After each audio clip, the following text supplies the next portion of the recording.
L'arrivée des chaînes info en continu, calquées sur le modèle américain, a bouleversé notre rapport à l'information. Par l'agenda qu'elles imposent aux personnalités politiques ou aux leaders d'opinion, par la manière dont elles nous plongent toutes et tous dans un réel cru sans quitter le confort relatif de son domicile. Nous suivons ainsi en direct les soubresauts du monde, protégés derrière les écrans de cristaux liquides. Ce jour-là, qu'elle destinait à suivre ses cours au lycée, Laurie n'a pas suivi l'actualité de son canapé. Elle l'a vécue dans toute sa réalité. Attention, cet épisode aborde des sujets sensibles. Pour en savoir plus, reportez-vous au texte de description de l'épisode. Vous écoutez Transfert, épisode 227, un témoignage recueilli par Nina Pareja.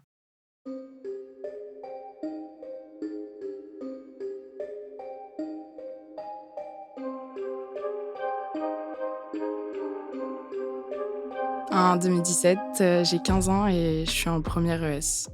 Je vais au lycée à Grasse, où je suis née, où ma famille habite depuis environ une vingtaine d'années. J'adore me rendre au lycée, j'ai une chouette classe et des chouettes cours. C'est jeudi. Je vais en cours comme tous les jours. Le jeudi, c'est toujours une grosse journée. Et on a cours de SES, sciences économiques et sociales, avec ma prof principale, qui est une prof que j'apprécie beaucoup. On a cours de 11h à 13h. Et je sais qu'à chaque fois, ce cours, on est tous morts de faim. Et on se regarde tous pendant l'heure de classe en se disant qu'après, on va tous aller à la cantine. Le 16 mars, on mange des spaghettis bolognaises à la cantine. Et tout le monde est très content à l'idée qu'on mange des spaghettis bolo. Ma prof est assez à cheval. Généralement, les profs nous laissent une pause entre les deux cours et elle, c'est seulement à condition qu'on soit vraiment sage pendant la première heure de cours. Donc, on se dit, bon, voilà, ce sera à 13h et en attendant, on attend. La salle de classe dans laquelle je me trouve est juste avant une des cours de récréation du lycée. Il y a une grande fenêtre qui fait toute la partie gauche de la classe et qui donne sur une partie de la cour. Moi, je suis assise au fond à droite de la salle, donc je suis loin des fenêtres. Depuis cette fenêtre, je vois quelqu'un et je reconnais le fils de ma prof de SES que je connais. Mes parents la connaissent et je suis déjà allée chez elle. Et là, j'aperçois donc son fils qui a pas l'âge d'être au lycée, qui doit avoir une dizaine d'années tout au plus et qui est dans la cour de récréation et qui nous regarde. Notre prof nous en parle, elle s'excuse et alors elle nous dit à un moment du cours: «Bon voilà, il y a mon fils, il a pas pu aller au collège aujourd'hui donc il est avec moi au lycée aujourd'hui». Et tout à coup, on entend tous un bruit sourd et je pense directement au fils de ma prof. Je pense qu'il a fait un truc avec une porte, qu'il a claqué une porte un peu trop fort. Et très vite, il y a un second bruit. Je comprends directement que c'est pas un petit bruit d'une porte qui claque. Moi, je pense directement à un attentat. On est après les attentats de Paris, on est après l'attentat de Nice et là, c'est dans mon lycée. Moi, je me dis: «Bah, ça ça se rapproche» et là, c'est là, en fait. Je ressens de la comme si je me tétanisais. Je pense à mes parents, directement, je pense à mes parents. Je me dis: «Non, c'est pas possible». Je pense à ma sœur qui, elle, devait aller au Stade de France quand il y a eu les attentats de Paris et je me dis: «C'est pas possible, en fait, c'est le destin nous en voulait, on devait être là à un moment et maintenant c'est moi qui y suis alors que je devrais pas être là».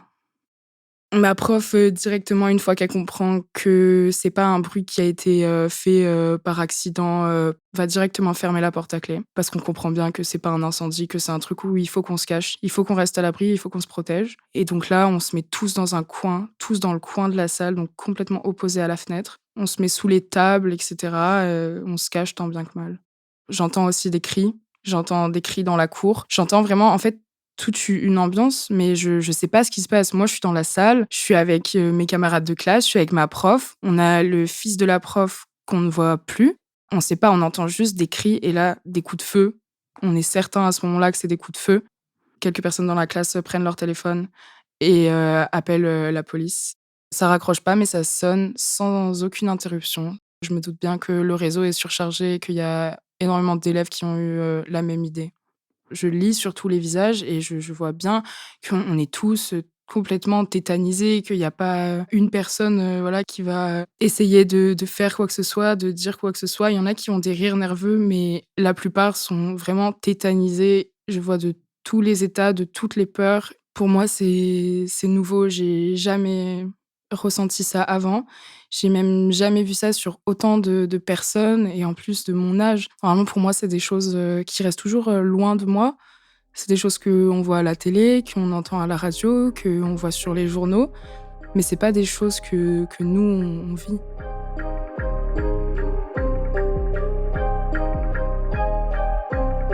J'ai vraiment peur de mourir et ce que je ressens à ce moment-là, c'est que c'est de l'injustice. Je me dis: «C'est injuste. Pourquoi nous? Pourquoi des lycéens? Pourquoi même en France? Comment est-ce que c'est possible que qu'il se passe quelque chose comme ça?» C'est vraiment quelque chose qui me surprend et qui me révolte sur le moment parce que vraiment je sens ce sentiment d'injustice où je me dis: «Pourquoi je suis là maintenant?»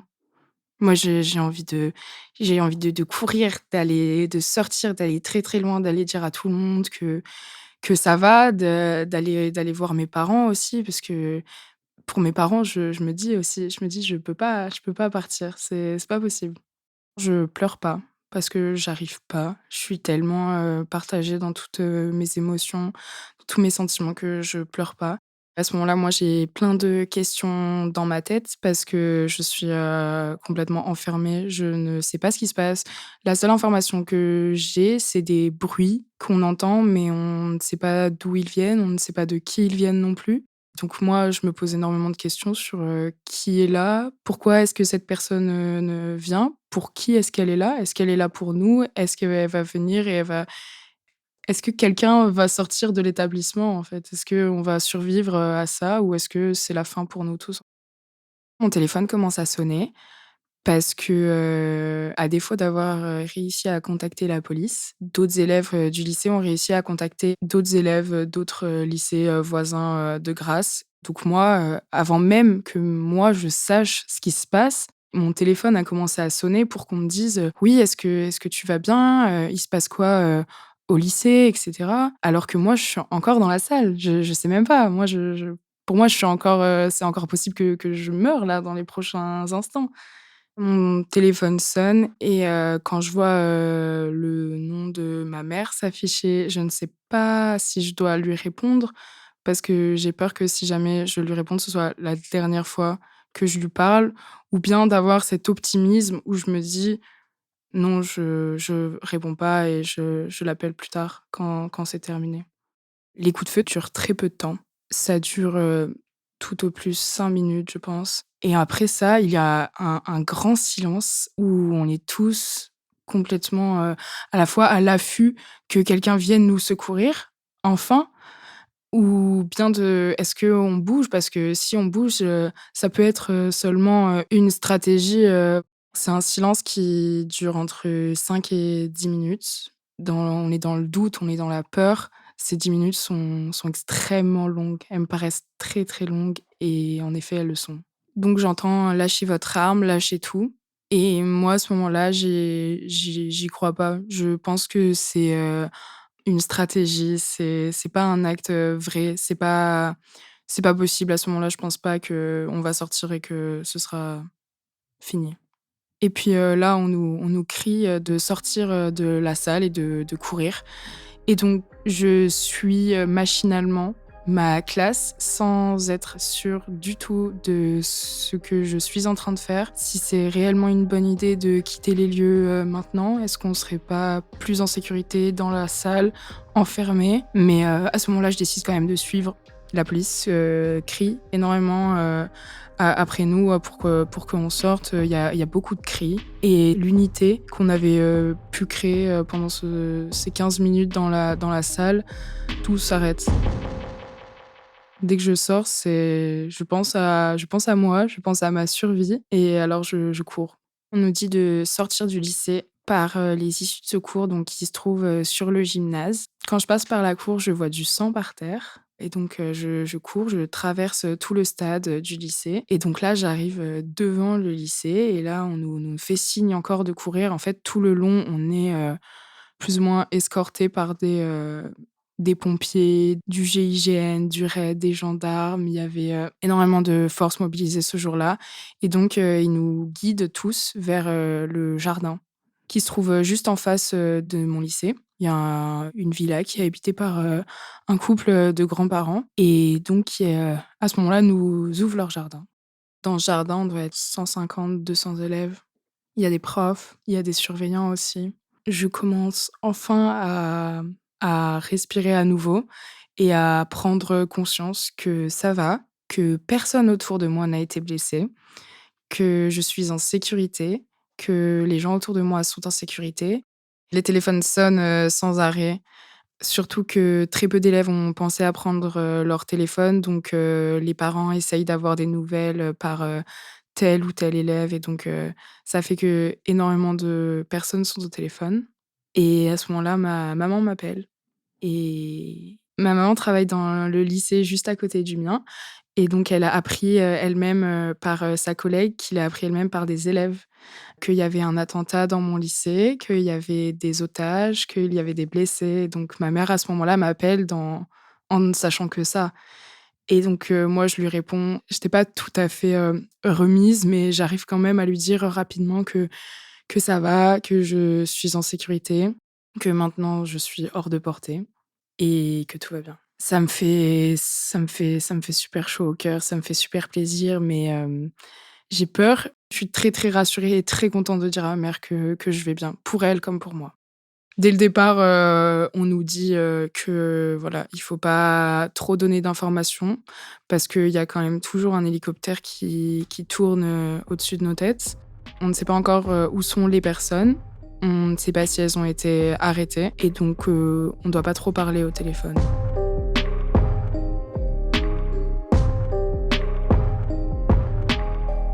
On est dans le jardin, on attend. En attendant, les secours vont à droite, à gauche. Il y a énormément de mouvements devant le lycée.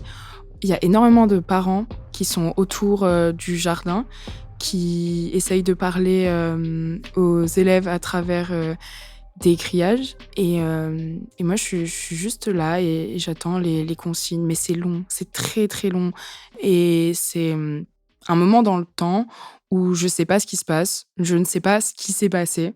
Je sais que je suis là pour ma sécurité, qu'il faut que je sois là, qu'il faut pas que je bouge. J'ai totale, confiance. Tout ce que les profs, me disent, tout ce que les forces de l'ordre peuvent me dire, je prends tout et j'exécute absolument tout, mais je ne sais pas pourquoi et j'attends. Je me demande qui a fait ça. Les profs, me disent, rapidement une fois qu'on arrive, dans le jardin que la piste, d'un attentat terroriste est écartée. Donc là, à ce moment-là, moi, je me demande qui est-ce qui a fait ça et pourquoi est-ce qu'il a fait ça? Comment est-ce que quelqu'un peut s'en prendre à des lycéens? C'est surtout ça ma question, c'est le fait qu'on soit tous, jeunes et innocents forcément et je me demande pourquoi, ouais. La police, relève, nos identités à tous pour, savoir qui est présent, qui n'est pas présent. Notre, professeur, de SES nous prend tous ensemble, dans le jardin pour voir, qui est présent, qui ne l'est pas et elle apprend que son fils va bien et que donc il a été aux premières loges, de l'événement et qu'il est allé se cacher avec, 2 profs dans des toilettes. On apprend qu'il y a 2 blessés. Leurs jours ne sont pas en danger et je suis vraiment soulagée d'apprendre qu'il y ait pas eu plus de blessés que ça. C'est particulier comme moment parce qu'on sait qu'on est tiré d'affaire, mais à la fois, après ce que je viens de vivre, je j'arrive pas à me dire, «Oh beh, je vais rigoler, voilà, comme si de rien n'était» avec mes amis. On parle. Je parle avec, des surveillants, je parle avec, des profs. On oublie toute, forme, d'autorité. Il y en a qui ont très, très peur. Il y en a qui n'ont plus du tout peur et qui ont juste, hâte de rentrer chez eux. Au bout de longues heures, on nous donne la consigne, de sortir, du jardin. Je vais bientôt pouvoir rentrer chez moi et je vois en sortant des journalistes, énormément de journalistes, des gens avec des grosses caméras, des gens avec, des micros qui sont vraiment, à l'affût, qui nous foncent tous dessus. À ce moment-là, j'ai même pas revu mes parents. J'ai à peine parlé à mes amis pour, leur dire que j'allais bien. J'ai un gros choc. Là, je comprends directement que c'est très sérieux ce qui vient de se passer et que ça va être quelque chose qui va rester, en fait. Les journalistes, nous demandent directement, de raconter les faits. Il y a pas du tout d'introduction. Je sais même pas qui sont les intervieweurs et ils hésitent même pas, quoi. Ce qui me choque le plus, c'est la rapidité de l'information. C'est que nous, on n'est même pas sortis, on n'est même pas encore chez nous, on sait même pas vraiment ce qui s'est passé et qu'en fait, il y a déjà des journalistes, qui nous demandent, ce qui s'est passé. C'est déjà un fait, connu dans toute la France.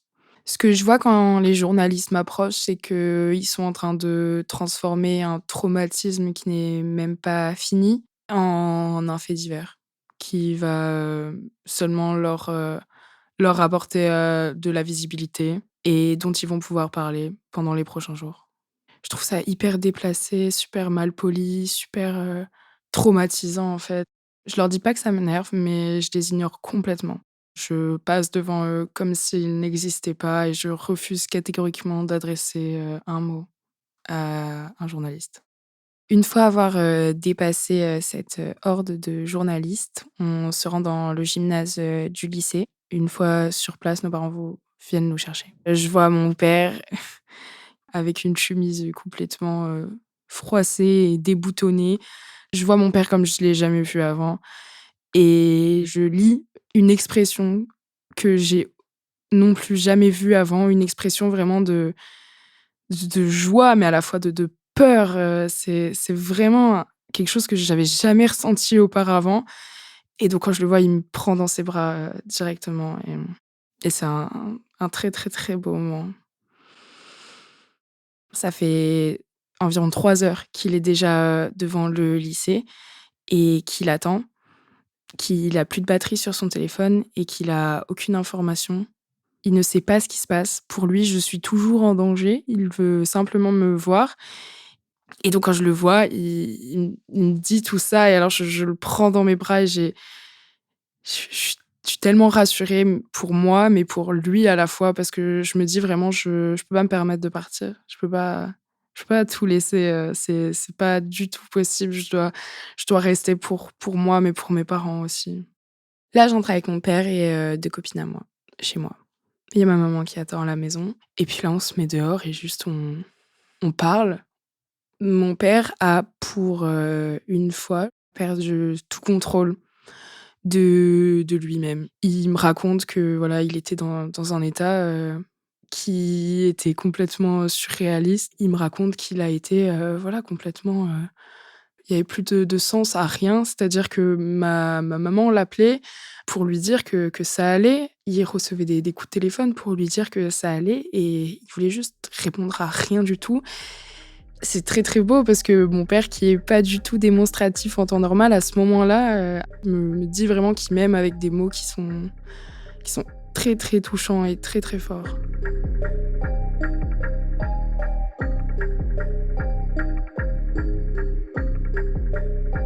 Le soir, on regarde, bien évidemment, les infos qui ne font que parler de ça.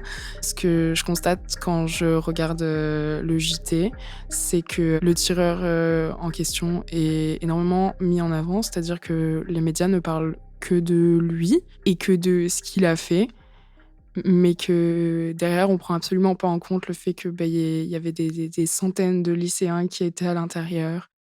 Au JT, il montre, le profil Facebook, du, tireur. Donc, il floute, son visage, mais on voit quand même apparaître, des signes assez, macabres sur, son profil. Il paraît très passionné de la fusillade, de Columbine qui a eu lieu dans un lycée aux États-Unis. Il a aussi, énormément de photos où il s'affiche avec, des armes, des masques à gaz, et à ce moment-là, moi, je tape le nom sur Facebook parce que le nom me dit pas grand-chose. Et je reconnais tout à fait, la personne qui est, avec moi dans un groupe de travail. J'ai cours, 1 fois dans la semaine avec, mais voilà, j'ai cours et il est juste devant moi pendant ce cours-là. Quand je découvre, que c'est cette personne, je suis très surprise et je l'avais pas du tout vu venir. J'apprends un petit peu, ce qui s'est passé pendant que nous, on était, dans le jardin. En fait, que, il laissait personne sortir du jardin tant qu'il était pas, arrêté et mis, hors de hors d'état de nuire. Juste après la fusillade, pour moi, c'est impensable de rester toute seule. Il y a des amis à moi, qui passent la soirée, à la maison. On n'est pas du tout d'humeur, à fêter, quoi que ce soit, mais à la fois, on a envie de moi, j'ai envie de fêter à ce moment-là le fait d'être en vie, qu'on soit ensemble et j'ai ce besoin de proximité où j'ai envie, que mes amis soient avec moi très, très souvent, surtout ceux avec qui j'ai vécu, cette chose-là parce que j'ai peur, en fait. J'ai peur que ça réarrive et qu'il se repasse quelque chose. Le lendemain, donc les cours sont tous, annulés, mais le lycée reste ouvert, toute la journée. D'abord pour, la plupart des élèves qui ont laissé, toutes, leurs affaires, de classe. C'est d'ailleurs, une scène assez, glaçante quand, je rentre dans le lycée parce que je me rends compte qu'il y a des affaires partout dans la salle. Je rentre dans ma salle de cours et puis et voilà, il y a des sacs, il y avait mon stylo qui était encore ouvert. J'avais même pas rebouchonné. C'est vraiment, tout a été laissé en arrêt, en fait. Mon père était avec moi et on voit notre prof, d'SES. On commence, tous à parler en groupe, une petite dizaine, de ce qui s'est passé et on parle pendant 1 heure. Ça me fait beaucoup de bien. Sur, le moment, je me sens bien, je me sens bien de pouvoir, en parler avec les autres. Je me sens légitime dans ma façon de penser. Je suis encore sous le choc, mais je suis contente de voir que tout le monde est là, en fait. Tout le monde va bien et que ça va être compliqué, mais on va s'en sortir. Dans les jours qui vont suivre, on apprend que l'élève aurait établi une, liste avec, des personnes de sa classe qu'il souhaitait éliminer parce qu'il trouvait qu'ils perturbaient, l'ambiance, générale de la classe. Ce serait pour ça qu'il serait rentré le 16 mars, dans le lycée. C'était dans le seul objectif, d'en finir, avec, ces personnes présentes sur la liste. Une fois avoir, pénétré dans le lycée, il se serait rendu, dans différentes salles, mais pas la sienne, pas sa classe. À la télé, ils disent qu'il avait 2 armes de chasse, empruntées, à son grand-père, qui ont blessé 2 personnes, qui ont blessé le proviseur, qui, tentait de l'arrêter dans sa quête, qui s'est mis dans le hall, du lycée pour, le stopper et qui a écopé d'une balle dans le bras, ainsi qu'un autre élève, de première qui a essayé pareil, de l'arrêter, au moment où il allait rentrer dans la cantine.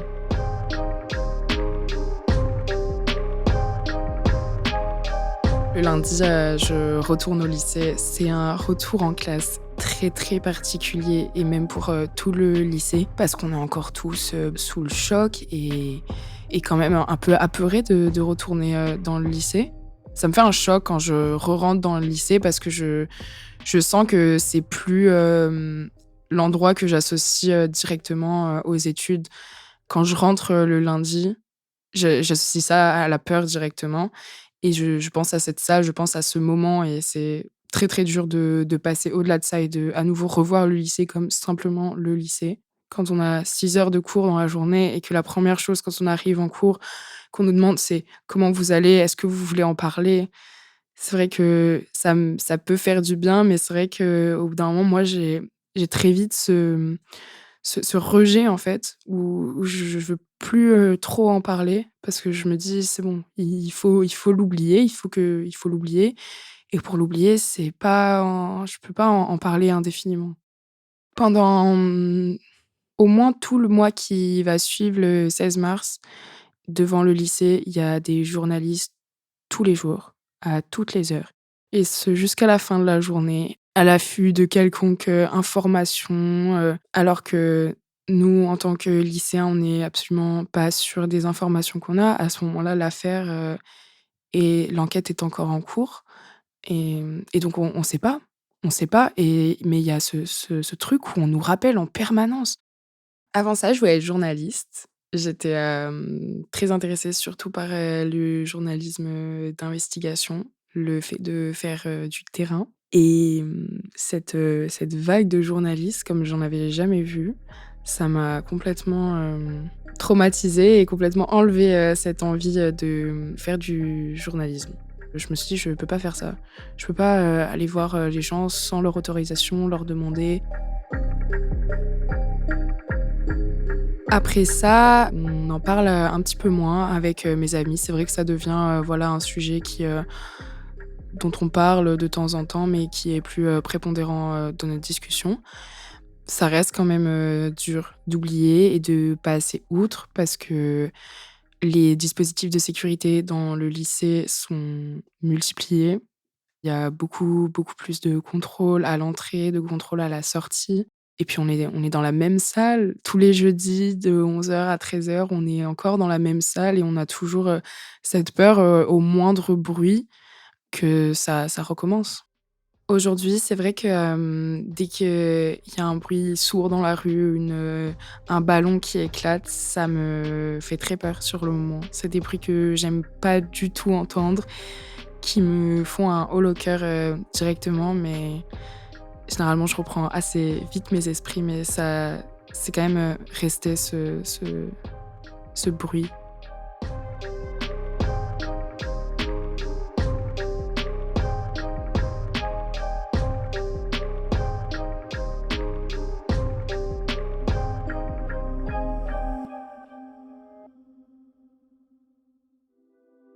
Vous venez d'écouter Transfert, épisode 227, un témoignage recueilli par Nina Pareja.